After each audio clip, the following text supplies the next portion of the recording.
Happy Tuesday, everybody. Hope you're all doing well. As we get into the second community deck tech for Tarkir, and will probably be the last community deck tech until I return sometime in June.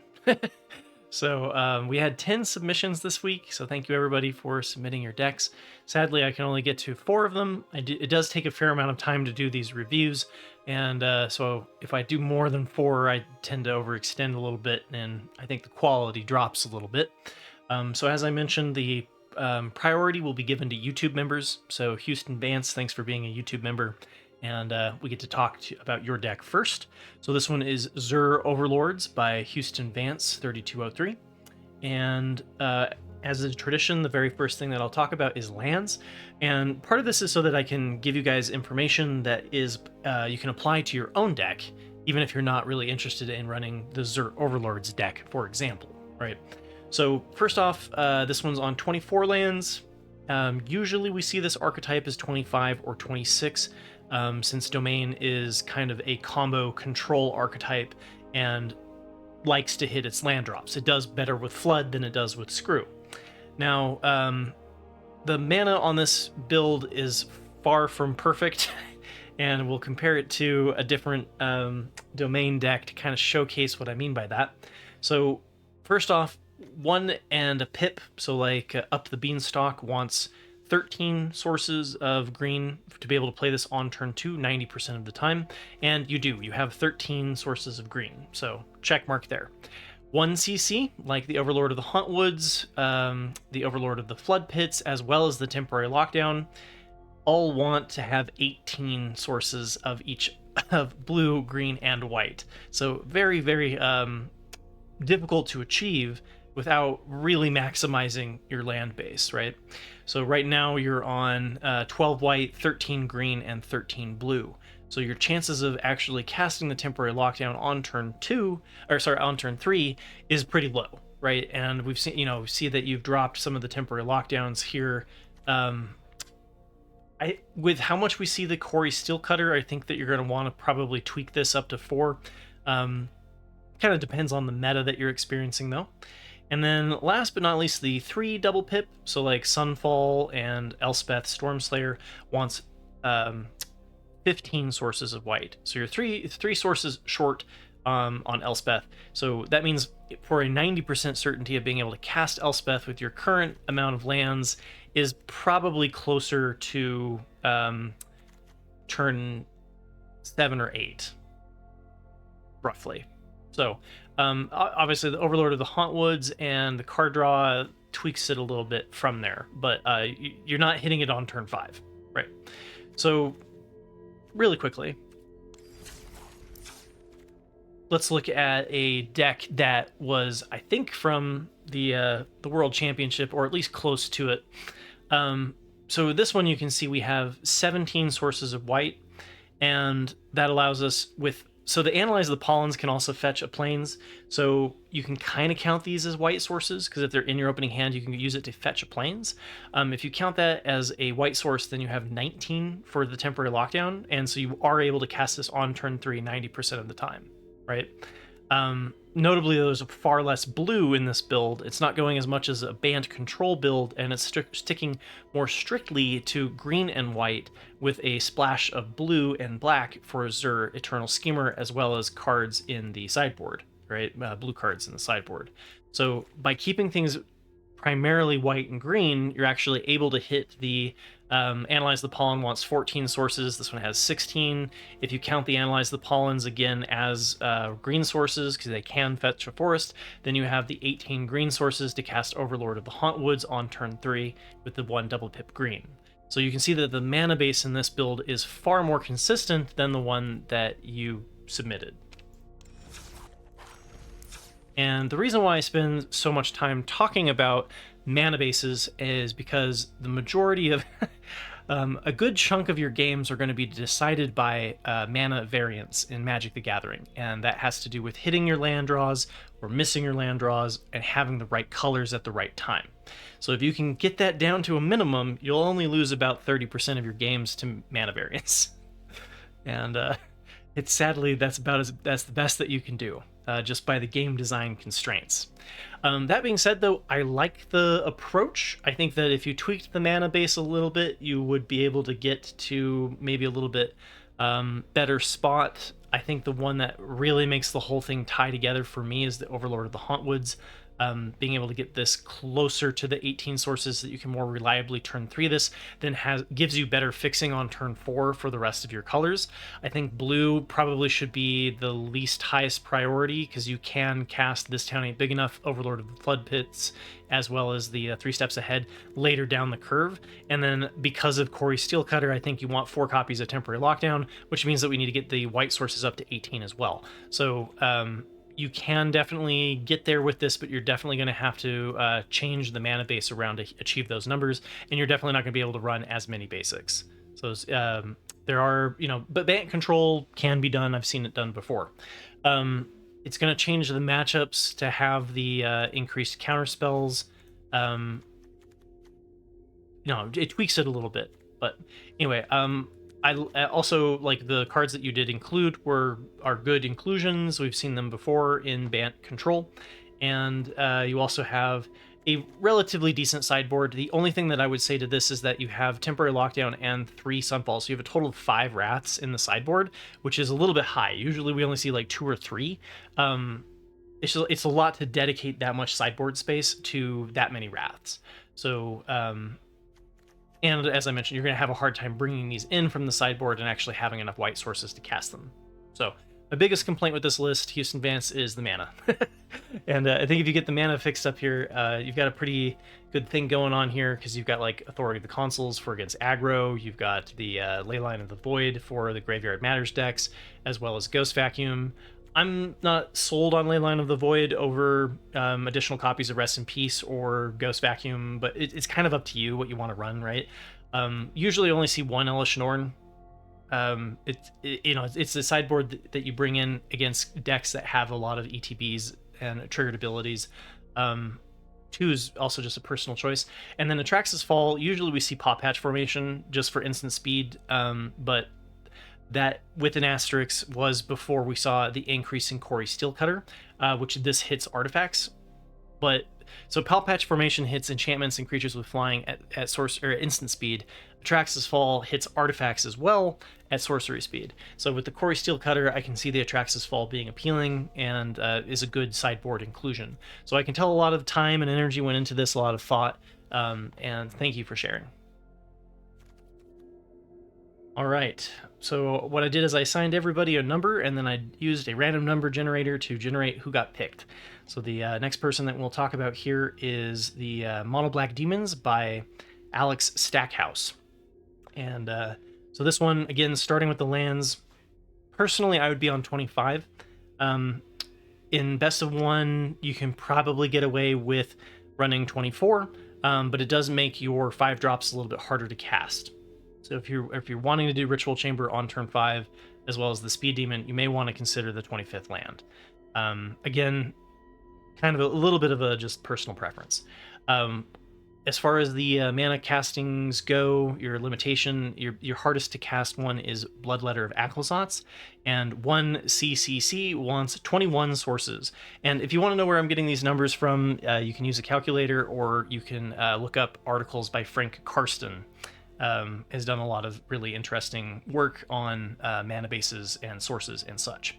So that's usually why we see 21 sources of black with the Bloodletter of Aclazotz. So if you add in that 25th land, you'll get to 21, or you could drop 1 Raceway for a swamp, and you would be there, right?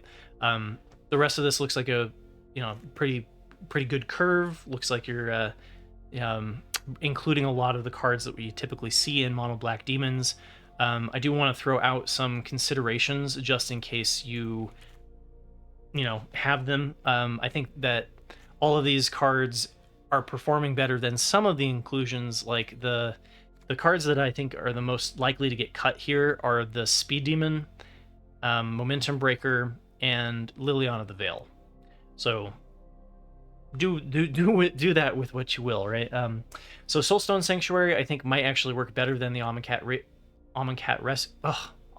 Raceway, just because of having the demon synergies with the Unholy Annex has been better than the start your engines with the Speed Demon, since this one hasn't been performing particularly well and can end up losing you the game. You also, let's see, you have Duress in here, which was good to see. I would personally get this up to 4 copies, and then Cut Down, I'd at least get it up to 3, right? So I think those Cut Down and Duress have been performing really well. Could bring those in. Alternatively, or in addition to, you could actually bring in even more with the Dreams of Steel and Oil. And that way you can snag the Quarry Steel Cutter out of the Izzet Prowess player's hand. As far as the Speed Demon is also a little bit too slow for the speed of best of 1.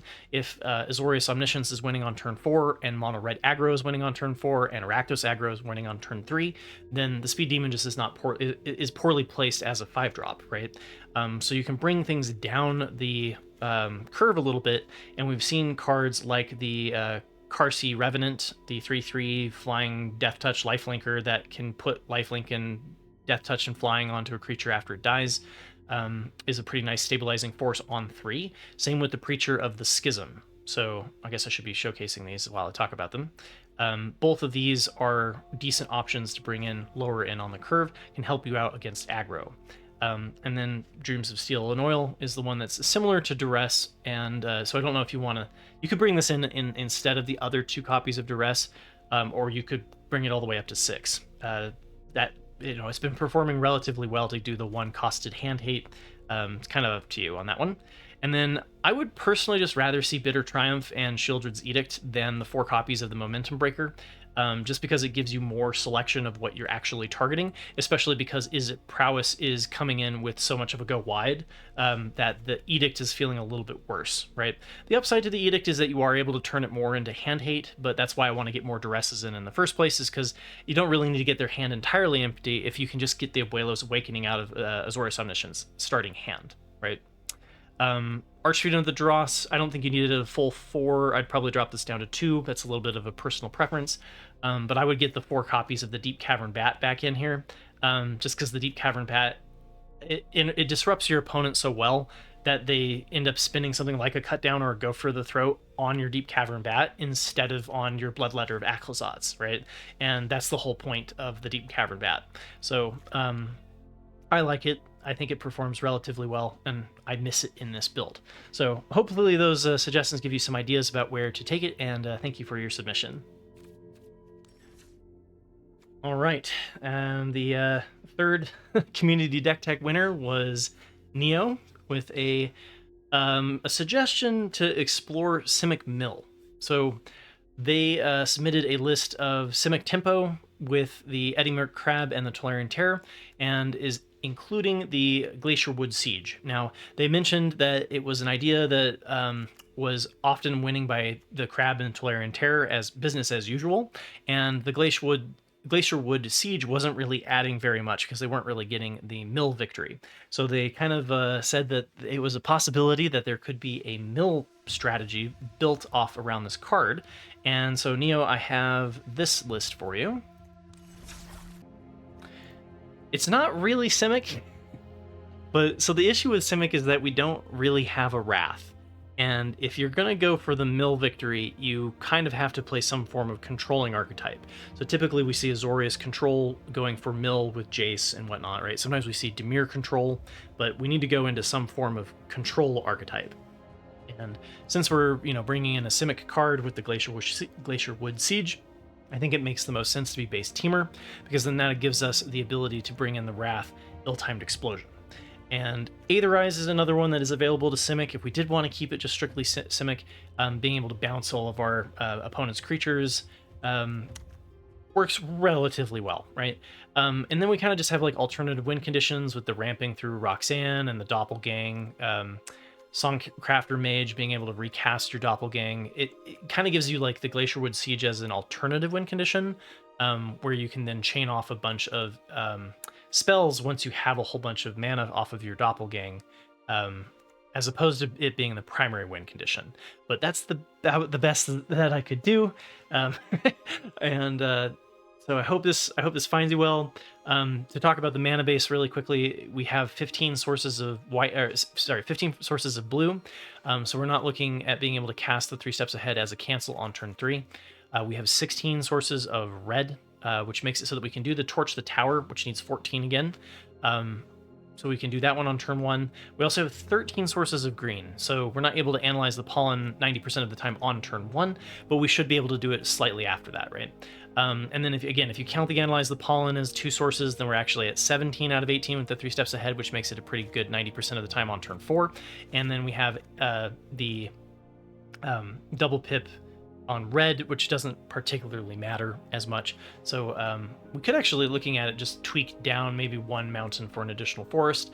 But yeah, I'm not sure that it's a really great. I'm not sure as to how well this deck will perform. It's definitely one that I think is better in the best of 3 scene than it is in best of 1.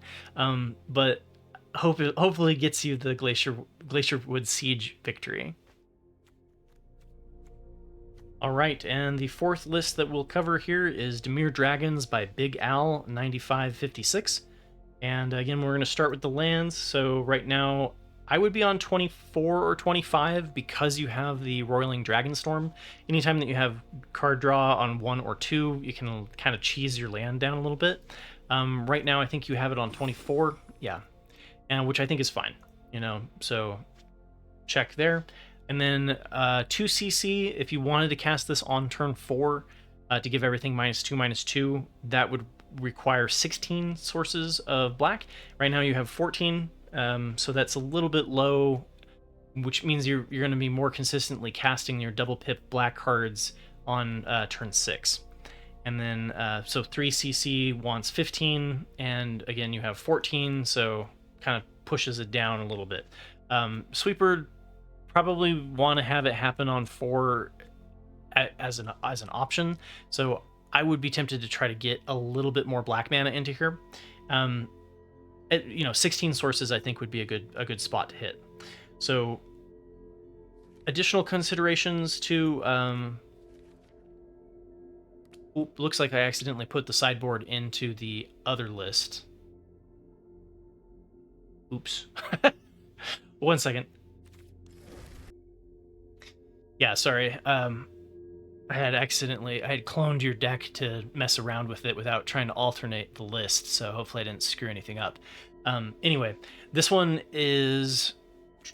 Here are some of the considerations that I've seen performing well. So Darkslick Shores, the Restless Reef, and the Undercity Sewers are all ways that you can add in the black mana over just running the basics, right?